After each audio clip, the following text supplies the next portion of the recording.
Rei Davi, quem nunca ouviu falar do menino que derrotou o gigante com uma pedra? No vídeo de hoje vamos falar do homem segundo o coração de Deus. A história de Davi é uma das mais conhecidas da Bíblia Sagrada. O rei Davi foi o segundo monarca de Israel, o homem escolhido por Deus para liderar seu povo. A vida de Davi é narrada no Antigo Testamento, nos livros de 1 e 2 Samuel, 1 Reis e 1 Crônicas. O significado do nome Davi é incerto. Porém, uma das possibilidades mais aceitas é a de que o nome Davi significa amado procedente do hebraico Dod. Já foi sugerido também que Davi deveria ser equiparado ao termo Davidum, chefe, ou oficial do exército. Se fosse este o caso, então Davi seria um título ao invés de um nome próprio, mas essa sugestão é muito improvável. Quem foi Davi? Davi era o filho mais novo de Jessé, pertencia à tribo de Judá, e era neto da moabita Rute com o judeu Boaz. Ele nasceu em Belém, uma cidade que ficava aproximadamente 10 quilômetros ao sul de Jerusalém. Seu pai era um homem rico e respeitado na cidade. Davi foi criado como pastor de ovelhas. Essa profissão lhe ensinou muitas qualidades que ele pôs em prática ao longo de sua vida. Quando ele assumiu o trono de Israel, por exemplo, ele demonstrou ter coragem, dedicação e cuidado com o povo. Exercendo sua profissão de apacentar ovelhas, Davi enfrentou situações desafiadoras, como um urso e um leão, 1 Samuel 17, 34 e 37. O texto bíblico afirma que Davi era ruivo, do hebraico admoni, vermelho, e possuía boa aparência como está escrito em 1 Samuel 16 versículo 12. Se você é cristão e gosta desse tipo de conteúdo, se inscreva em nosso canal. Vai ter um link na descrição do vídeo ou com as referências bíblicas. Se quiser, é só dar uma espiada. Agora vamos para a próxima parte da história de Davi. Davi é ungido rei por Samuel. A primeira vez que Davi é mencionado na Bíblia, é no texto que descreve a ocasião da visita do profeta Samuel a Belém. Deus havia rejeitado Saul como rei de Israel, e revelou que seu sucessor estava na casa de Jessé. O profeta Samuel entrevistou os irmãos de Davi como possíveis candidatos ao trono. Inicialmente Davi não estava presente. Porém, quando nenhum dos outros filhos de Jessé atendeu às especificações divinas, Davi foi chamado do campo onde cuidava do rebanho. Quando Davi se apresentou, Deus confirmou ao profeta Samuel que ele era o escolhido. Então Davi foi ungido na presença de seus irmãos. No entanto, o propósito de tal unção não foi revelado publicamente naquela ocasião.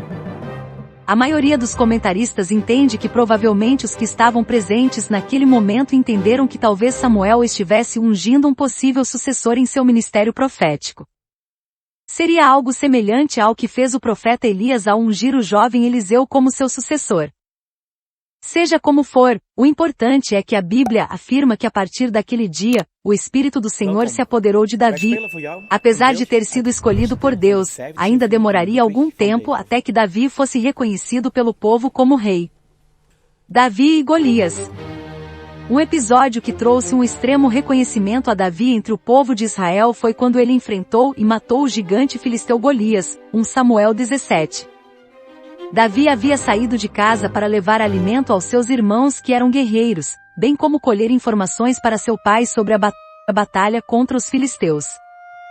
Já no campo de batalha, Davi tomou conhecimento do desafio imposto por Golias ao exército de Israel. Ele havia proposto uma batalha individual contra o escolhido do lado hebreu.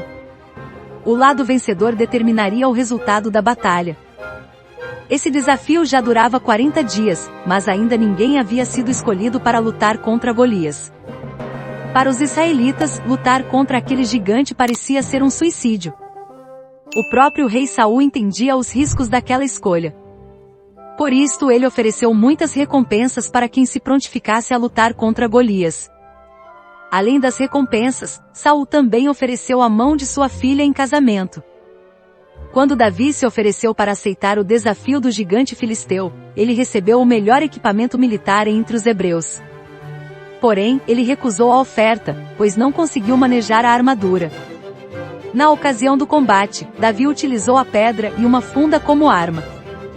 O gigante foi derrotado, sua cabeça foi cortada e a vitória do jovem pastor evidenciou que o Senhor dos Exércitos estava com ele. Davi na corte de Saul. Não é possível precisar com exatidão a cronologia dos eventos que seguem a unção de Davi por Samuel, a vitória sobre Golias e sua atuação na corte de Saul. O que sabemos é que Davi foi recomendado como músico para aliviar a melancolia de Saul. Quando enfrentou Golias, ele se revezava como pastor do rebanho de seu pai e suas tarefas na corte de Saul. Além de músico particular do rei, Davi também começou a ser o portador da armadura de Saul. O rei havia se afeiçoou a ele, 1 Samuel 16, 21, 23. Após o ato heróico de Davi derrotando o gigante, sua popularidade cresceu grandemente entre o povo. Davi e Batseba. Vários episódios amorosos são registrados na vida de Davi, sobretudo seu adultério com Batseba, mulher de Urias, um de seus generais, que Davi teve que matar. Dessa ligação nasceu Salomão, que sucedeu Davi e reinou de 970 a 930 AC. Davi foi um homem de muitas mulheres e gerou um grande número de filhos. Além de Salomão, teve Amnon, Daniel, Absalão, Adonias, Cefatias, Itreão, Simeia, Sababe, Natã, Ibar, Elisama, Elifelete, Nogá, Nefreg, Jafia, Elisama, Eliada e Elifelete. Davi. Na Bíblia, a história de Davi é registrada em mais de 60 capítulos, sendo que cerca de 60 referências são feitas no Novo Testamento. Autor de diversos salmos com dons para a poesia, sua história é relevante para a cultura judaica, cristã e islâmica. No judaísmo, Davi é o rei de Israel e do povo judaico. No Novo Testamento, em Mateus 1, consta que Davi é um ancestral direto de Jesus, e no islamismo, é conhecido como Daud, profeta e rei de uma nação. Segundo alguns historiadores, Davi faleceu em 970 c. e foi sepultado em Jerusalém. Mas afinal, o que podemos aprender com a história desse homem de Deus? Davi era o homem segundo o coração de Deus, ele foi um pecador, mas sempre se entregava a Deus. A salvação vem pela graça de Deus, sem sua infinita misericórdia e bondade não chegaríamos a lugar nenhum. O que podemos fazer é buscá-lo cada vez mais, e com honestidade em nossos corações. E se você gostou desse vídeo, deixa um like e Deus abençoe sua vida.